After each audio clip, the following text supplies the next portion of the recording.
faking it. You're always wearing a mask because you don't really know who you are.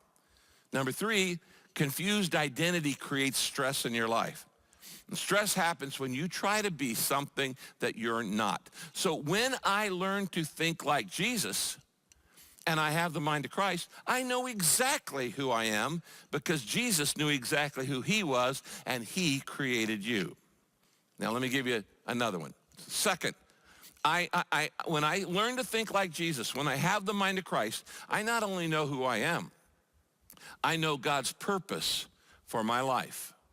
Why? Because Jesus knew the purpose for his life. He certainly knew exactly what he was called to do with his life, his vision, his purpose, his goals. They were crystal clear.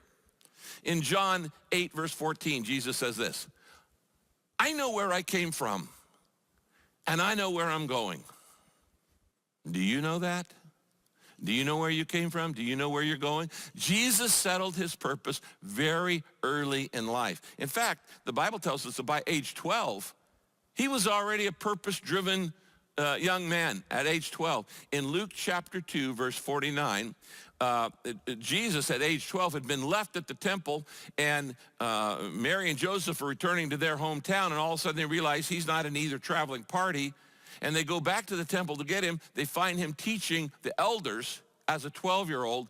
And he says this, don't you know that I must be about my Father's business? He knew his purpose at age 12.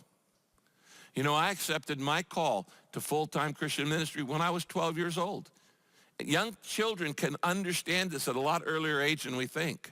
And so my question to those of your parents is, are you preparing your kids for God's purpose for their lives, even at an early age?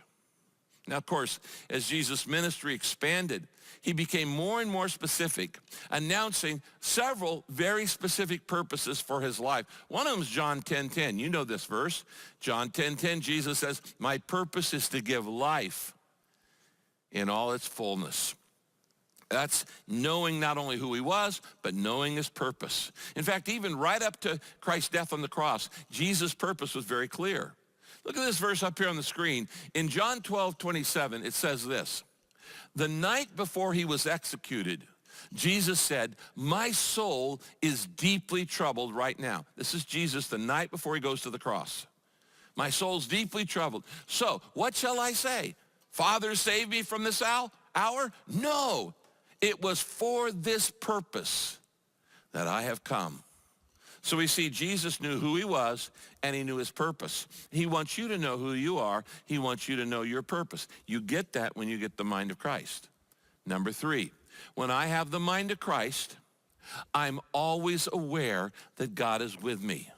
I not only know who I am, I know what my purpose is. I'm always aware that God is with me. Again, we see this in the life of Jesus. Jesus lived in the presence of God. He stayed connected to the favor of God. No matter how busy he was, he stayed in tune with the Father. He took time to get alone and pray. Look at these verses. John 16, verse 32. Jesus says, I'm not alone because the Father is always with me. Do you know that the greatest antidote to loneliness is thinking like Jesus? That when you have the mind of Christ, you'll be able to say like him, I'm not alone because I know the Father is always with me. If you feel lonely, if you feel alone, it's at that moment you're not living the mind of Christ. Jesus said, I'm not alone. I know the Father's always with me. He was always aware of God's constant care. Now, how about you? How can you do that? How can you stay always aware of God's constant care? The answer, through prayer. Jesus made prayer a daily habit. And the reason why he knew God was always with him is because he was always talking to him. Luke chapter 5, verse 16, Jesus often slipped away to be alone so he could pray. Now, if you're taking notes, I want you to circle the word often. Jesus often slipped away to be alone so he could pray. Now notice that often, you know what that means? It means this is not like once in a lifetime. This is a habit. Jesus' prayer life was habitual. It was regular. It was continual. He often slipped away to be alone so he could pray. That's why he was always aware of God's presence. Now let me just ask you a very blunt question. How often do you slip away to pray during your day? Huh? How often do you slip away to pray during your day? Might your day go better if you develop that habit to slip away and pray during your day?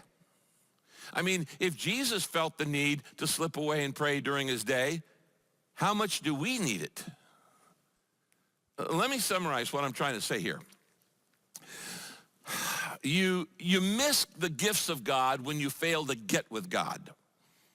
You miss the gifts of God when you fail to get with God. If I'm too busy for God, I'm out of God's will. I'm too busy. It is not God's will for me to be too busy for God. On the other hand, let me give you a little tip.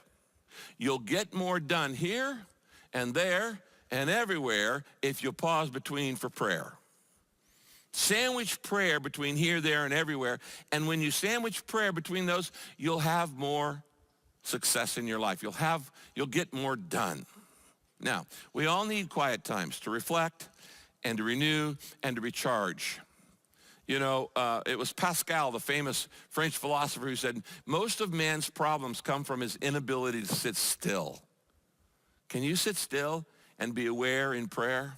Psalm 46 says, be still and know that I am God. So when we look at the life of Christ, we know he knew who he was, he knew what his purpose was, and he was always aware of God's presence because he had the mind of Christ. When you get the mind of Christ, you'll have those things too, and you're always aware that God is with you. Now let me give you a fourth. When I have the mind of Christ, I let God help me choose my words.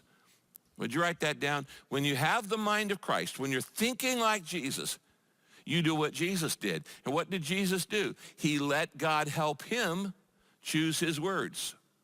And Jesus says, I don't speak without thinking. I don't just run off at the mouth. I ask God to help me say the right words. Do you do that? Do you ask God to help you manage your mouth? Here's an amazing verse in John chapter 12, verse 49. Jesus says this, I have not spoken on my own. Instead, the Father who sent me tells me what I should say and how I should say it. Would you circle that? Instead, he said, I don't ever talk, when I speak, I don't speak of my own volition. He said, I say what the Father sent me to say. And I say, he told me what I should say, and not only told me what I should say, he told me how I should say it. Question, do you think you would have happier relationships if you let God the Father tell you what to say and how to say it? Undoubtedly. Would you have less conflict with other people in your life if you let God tell you what to say and how to say it? No doubt about it. Now, listen, if you find your mouth frequently gets you into trouble, the antidote is to learn to think like Jesus. Put on the mind of Christ.